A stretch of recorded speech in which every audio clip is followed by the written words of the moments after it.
Hi guys, ഞാൻ ഇന്ന് വന്നിരിക്കുന്ന എല്ലാവരും ഫേസ് ചെയ്യുന്ന പ്രോബ്ലമാണ് വാട്ടർ സ്പോട്ട്. അറിയാമല്ലോ, ഫ്രണ്ട് ക്ലാസ്സിൽ നമുക്ക് അങ്ങനെ വാട്ടർ സ്പോട്ടൊക്കെ ഉണ്ടെങ്കിൽ നമുക്ക് ഫ്രണ്ട് ക്ലാസ്സിൽ നമുക്ക് ഒട്ടും കാണാൻ പറ്റില്ല. രാത്രിയൊക്കെ ഒന്നും ഒരു വക കാണാൻ പറ്റത്തില്ല.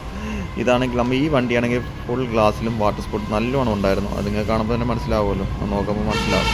ബാക്ക് ഗ്ലാസ് ആയാലും ഫ്രണ്ട് ഗ്ലാസ് ആയാലും ഫുൾ വാട്ടർ സ്പോട്ടായിരുന്നു. നമ്മൾ അത് റിമൂവ് ചെയ്യാൻ വേണ്ടി ഇന്ന് ഈ വണ്ടി ഇവിടെ വന്നിരിക്കുന്നത്. നമ്മളിപ്പം പക്കയായിട്ട് ക്ലീനാക്കും.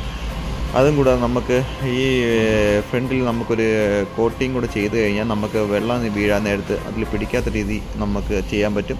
നമുക്ക് എല്ലാം കൂടെ നമുക്ക് വലിയ പ്രൈസൊന്നും ആവത്തില്ല. എല്ലാ ഗ്ലാസ്സും നമ്മൾ ഇപ്പം ചെയ്യാൻ വേണ്ടി വെറും 1000 രൂപ അത്രേ ആവത്തുള്ളൂ. അപ്പോൾ പക്കയായിട്ട് ആ ലാസ്റ്റ് ഫിനിഷാക്കിയിട്ടുള്ള അതാ നിങ്ങൾ കാണുന്ന ഫിനിഷാക്കിയിട്ടുള്ള ഇതാണ്. പക്ക ഫിനിഷായിട്ടുണ്ട്. വാട്ടർ സ്പോട്ട് എല്ലാം പോയിട്ടുണ്ട്. കസ്റ്റമറിനായാലും ഭയങ്കര ഇഷ്ടപ്പെട്ടു. എല്ലാ കാര്യങ്ങളും അവനും ഇഷ്ടപ്പെട്ട് പക്ക ഫിനിഷിംഗ് ആയിട്ടാണ് നമ്മളത് തീർത്ത് കൊടുത്തത്. അത് നിങ്ങൾ കാണുമ്പോൾ മനസ്സിലാവില്ല. എന്തെങ്കിലും ഉണ്ടെങ്കിൽ നമ്പർ ഞാൻ താഴെ കൊടുത്തു കഴിഞ്ഞാൽ കോൺടാക്ട് ചെയ്താൽ മതി.